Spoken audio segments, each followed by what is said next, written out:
Good evening all of you. आज का हमारा टॉपिक है Jamuna Prasad memorial PG college Bareilly की ओर से बेसिक सेकेंडरी पेपर थर्ड। आज का हमारा टॉपिक है digestion in large intestine.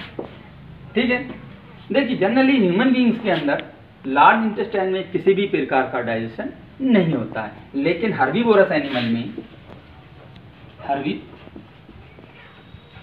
Animal के अंदर हर्बीवोरस एनिमल जैसे गोट है, काव, रैबिट एक्सेट्रा के अंदर, डियर वगैरह, हर्बीवोरस एनिमल के अंदर जो लार्ज इंटेस्टाइन है, लार्ज इंटेस्टाइन के सीकम पार्ट के अंदर यहाँ पर कुछ बैक्टीरिया एंड प्रोटोजोअन पाए जाते हैं।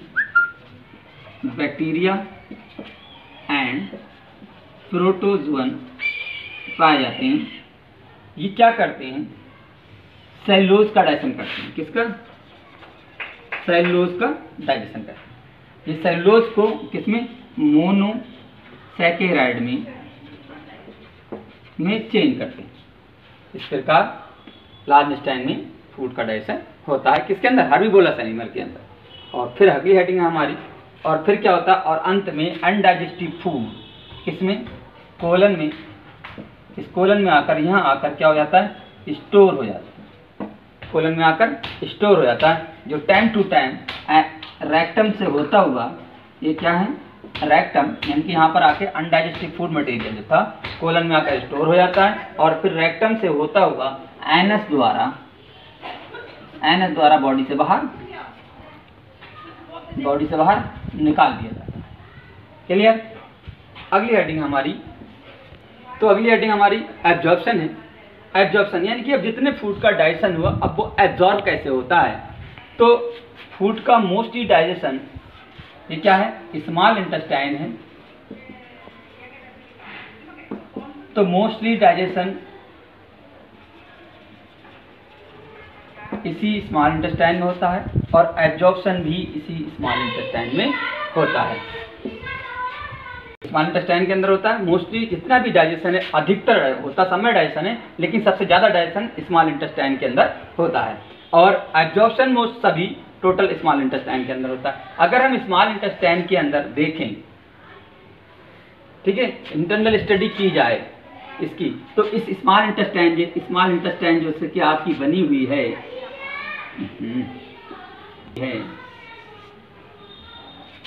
क्या है? Small intestine. तो अगर हम इसकी स्टडी करें तो इसके अंदर बहुत सारे फोल्ड पाए जाते हैं।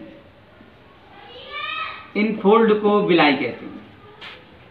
और अगर हम विलाई की स्टडी करें तो इन विलाई के अंदर भी बहुत सारे फोल्ड पाए जाते हैं, जिन्हें माइक्रोविलाई कहते हैं। माइक्रोविलाई कहते हैं। और इन माइक्रोविलाई के अंदर भी देखें तो इस तरीके से, इस माइक्रोविलाई के अंदर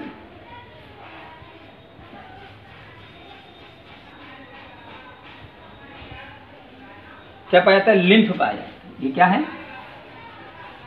लिम्फ पाया जाता है। और लिम्फ के चारों ओर ब्लड वेसल्स पाए जाती हैं।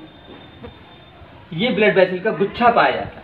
तो कह रहे हैं एब्जॉर्प्शन में क्या है कि स्मॉल इंटेस्टाइन की हम स्टडी करें तो इसके अंदर बहुत सारे फोल्ड पाए जाते हैं, जिन्हें विलाई कहते हैं, और विलाई के अंदर बहुत सारे फोल्ड पाए, जिन्हें माइक्रोविलाई कहते हैं, और इन माइक्रोविलाई के अंदर लिम्फ पाए जाते हैं, और इन लिम्फ के चारों ओर ब्लड वेसल्स का गुच्छा पाया जाता है। इन माइक्रोविलाई या विलाई के कारण इंटेस्टाइन का सरफेस एरिया बढ़ जाता है। ठीक है, अब ये ब्लड वेसल्स, जो फूड यहाँ से डाइजेस्ट होके आ रहा था, तो इन ब्लड वेसल्स के द्वारा, ये कहाँ पर है? इस स्मॉल इंटेस्टाइन के अंदर। तो यहाँ से फूड का एब्जॉर्प्शन किसके द्वारा? बाय ब्लड के द्वारा इस फूड का एब्जॉर्प्शन होता है। ठीक है, इस फूड में से जो ग्लूकोज था एंड अमाइनो एसिड थे, इनको डायरेक्ट एब्जॉर्ब कर लिया जाता है, एब्जॉर्ब कर लिया जाता है, लेकिन fatty acid and glycerol direct absorb नहीं होते, बल्कि ये दोनों आपस में जुड़कर कंबाइन होकर एक मिल्की स्ट्रक्चर बनाते हैं, मिल्की स्ट्रक्चर बनाते हैं, जिसको क्या कहते हैं, चाइल कहते हैं, जिसे चाइल कहते हैं।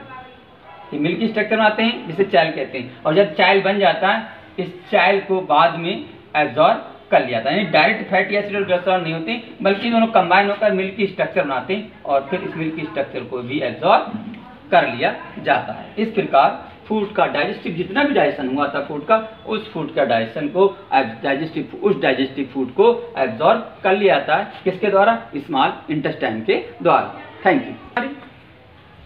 एसिमाइलेशन क्या है? एसिमाइलेशन। तो जितना भी फूड एब्जॉर्ब हुआ था किसके द्वारा? ब्लड वेसल्स के द्वारा। इस तो एब्जॉर्ब फूड